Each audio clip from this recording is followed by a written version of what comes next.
Welcome to Mr. Hutchings History, where the past comes alive. Let's dive into today's story. Welcome back to the deep dive. Today, we're going to unpack a story that's both fascinating and crucial to understanding how change happens. It's the NAACP's deliberate, step-by-step legal fight against Jim Crow. Our guide for this deep dive is a podcast episode called 17, the NAACP's Legal Strategy.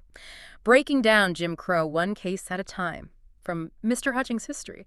Think about it. They used the court system itself, a system designed to uphold racist laws, to start chipping away at those very laws. Yeah. It's pretty genius when you think about it. It really is. We're going to meet some key players like Thurgood Marshall and explore landmark cases like Guinn v. United States. Trust me, this is a history lesson you won't want to miss. It's an important one for sure. Yeah. What always strikes me is how the NAACP, from its founding in 1909, recognized the power of the courts. They weren't naive. They knew the system was stacked against Black Americans. But they also saw the potential for legal action, especially in the South, to challenge the very foundations of Jim Crow. It's like they said, okay, you want to play by the rules. Fine, we'll use your rules to expose just how unjust those rules really are. Yeah, exactly. So where did they begin? What were their initial goals? Well, they were born out of a moment of crisis, a response to the horrific racial violence and discrimination that was sadly just commonplace in the U.S. back then. Lynchings, voter suppression, segregation, these were the immediate, urgent problems they set out to tackle. And their early leaders, people like W.E.B. DuBois, Ida B. Wells, and Mary White Ovington, these were brilliant minds who understood that lasting change required a strategic long-term vision. Okay, so they had the vision, but how did they actually put it into action? They understood that to win in the courts, they needed to build momentum, establish credibility. They couldn't just go for the most controversial cases right out of the gate. Okay. They needed to choose their battles carefully, picking cases where they might face less opposition, less entrenched white resistance, to start building a foundation of legal precedents. That makes sense. Wow. You need those early wins to prove your strategy works. Absolutely. So tell me about one of those early wins. What was the case, and why was it so important? A great example is the 1915 case, Guinn v. United States. It dealt with the grandfather clause. This insidious tactic used to stop Black people from voting. Wait, remind me how the grandfather clause worked again. It basically said you could only vote if your grandfather had been eligible to vote before the Civil War. Well, guess what? Most Black people's grandfathers couldn't vote back then because, slavery. It was just blatant discrimination disguised as a rule. Wow, yeah, that's messed up. Absolutely. And thankfully, the Supreme Court saw right through it, striking down the grandfather clause as unconstitutional. This didn't solve voter suppression overnight, but it was a huge crack in the system and a clear signal that the NAACP's legal strategy could work. So they had this initial success challenging voter suppression. Where did they turn their attention next? What was the next big frontier in their fight against Jim Crow? They set their sights on the immense inequalities in education.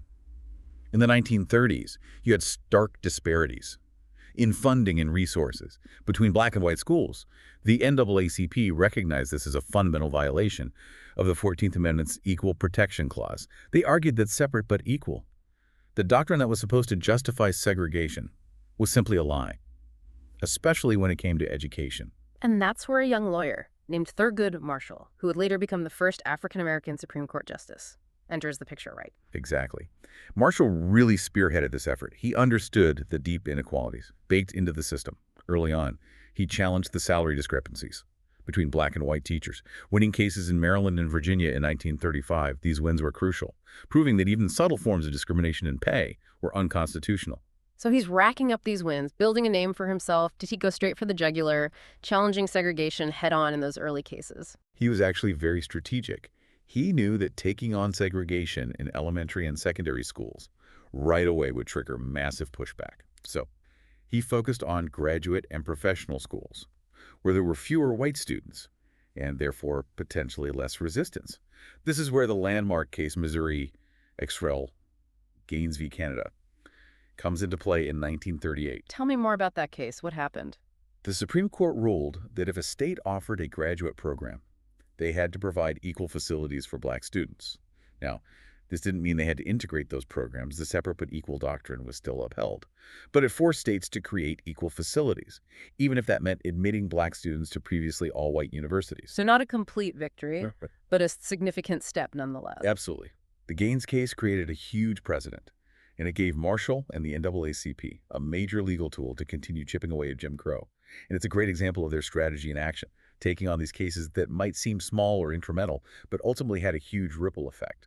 And that ripple effect is what we're going to continue exploring in the next part of our deep dive. But for now, we're going to take a quick break. When we come back, we'll delve into how the NAACP tackled the all-white primary system in Texas. Right, and their efforts to combat the horrifying reality of lynching. Stick with us.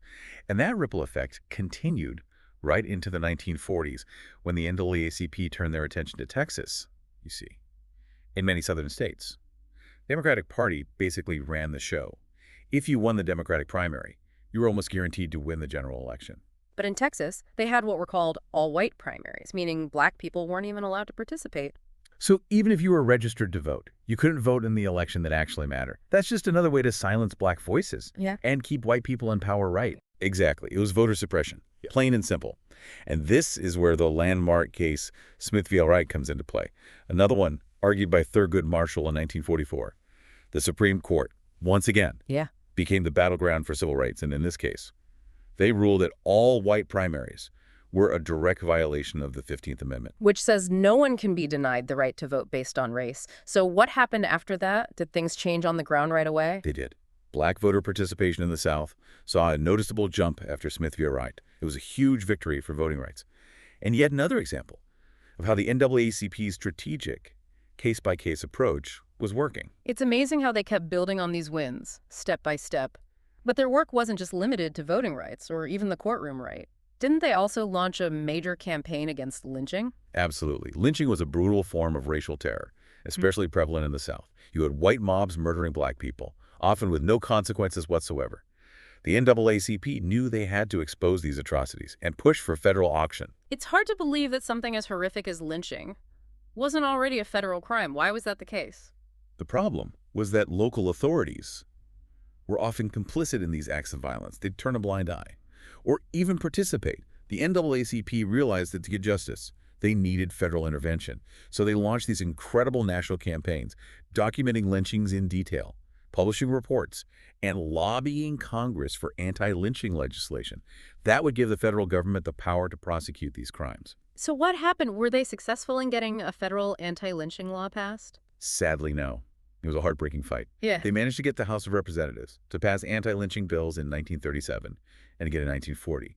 But each time, the bills were blocked in the Senate by Southern Democrats, who used a tactic called the filibuster to prevent a vote. Hold on, can you quickly explain what a filibuster is? It's basically a way for a senator to delay or block a vote by speaking for a really long time, sometimes for hours on end, until the bill's supporters give up. It's a controversial tactic. And back then, Southern senators used it to prevent any meaningful action on lynching. So they were so close, yet so far. It's devastating to think about how many lives might have been saved if those bills had passed. It is. But the NAACP's efforts weren't in vain. They shifted the national conversation, bringing this horrific issue to the forefront, and they forced lawmakers to confront the reality of racial terror in America. And they didn't just fight in the courts and lobby Congress, they also organized protests and boycotts, right? You're right. They understood that change required action on multiple fronts. They organized sit-ins at segregated lunch counters in places like Topeka, Kansas, putting themselves on the line to challenge Jim Crow directly. These tactics would later become central to the civil rights movement. It's incredible to see how the NAACP really laid the groundwork for that movement. They were true pioneers. But their legacy is also complex. They've been praised for their strategic brilliance, but also criticized by some historians. What are the different perspectives on their approach? Well, there were several schools of thought. Traditional historians, like John Hope Franklin, see them as trailblazers, who created the legal framework for future civil rights activism. They emphasize the monumental nature of those incremental victories we talked about, like Guinn v. United States and Smith v. MLC. What about those who take a more critical view? Revisionist historians, like Adam Fairclough, argue that focusing primarily on legal battles may have slowed down progress in other areas. They suggest that maybe relying so heavily on the courts came at the expense of grassroots mobilization.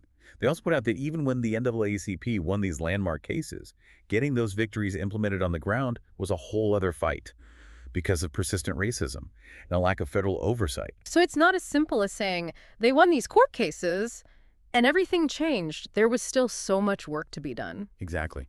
And then you have the perspective of social historians, like Patricia Sullivan, who highlight the NAACP's crucial role in fostering Black political consciousness and community organizing. They argue that the organization's work wasn't just about legal battles. It was about empowering Black communities and building a generation of activists who would lead the charge for change in the years to come. It's clear that the NAACP's legacy is multifaceted. They achieved incredible victories in the courtroom, while also laying the groundwork for future activism, and their impact on the civil rights movement is undeniable. But for now, we're going to take a short break. When we return, we'll explore the lasting legacy of their legal strategy and what it can teach us today. Stay with us. We're back, ready to continue our deep dive into Paul, the NAACP's remarkable legal strategy against Jim Crow. You've heard about their early victories, their strategic approach to case selection, right, and their work beyond the courtroom. Now, let's talk about the ripple effects of those efforts and their lasting legacy. So the NAACP's focus on education, especially their tireless work to expose the inequalities of separate but equal, directly paved the way for one of the most significant legal victories in American history, Brown v. Board of Education in 1954. Absolutely, yeah. The case that finally declared segregated schools inherently unequal, overturning Plessy v. Ferguson after more than 50 years. Talk about a monumental shift. Huge. And who was front and center arguing that case before the Supreme Court? Thurgood Marshall. All those years he spent with the NAACP, building up a mountain of legal precedents, all culminated in that historic win. It's incredible to think about the long game they were playing, how their decades of strategic litigation led to this pivotal moment. It really speaks to their vision and their unwavering belief in the power of the law to create change. Yeah, definitely. And their impact didn't stop there. Think about the major civil rights legislation that followed, the Civil Rights Act of 1964 and the Voting Rights Act of 1965. The NAACP's legal groundwork was essential in making those landmark achievements possible. Almost like they were looking decades into the future, fighting for rights and freedoms that many people thought were impossible at the time. So when we look back now, what does this all mean? What's the true legacy of the NAACP's legal strategy? It's a legacy of courage, strategic brilliance, and an unyielding commitment to justice. They didn't just win court cases, they transformed the legal system itself.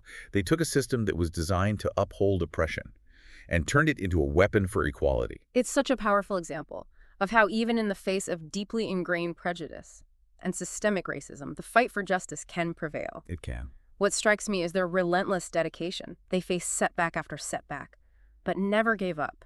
It really makes you think about the power of persistence in the face of seemingly insurmountable obstacles. Yeah.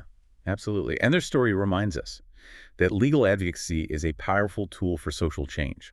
The NAACP's legacy continues to inspire activists and lawyers today as they fight for equality and justice in courtrooms across the country. Wow. That was an incredible journey through a truly pivotal chapter in American history. Thank you for joining us for this deep dive into the NAACP's legal battle against Jim Crow. We've seen how their methodical, strategic approach chipped away at the very foundations of segregation, setting the stage for the civil rights movement that would transform America. As you go about your day, think about this.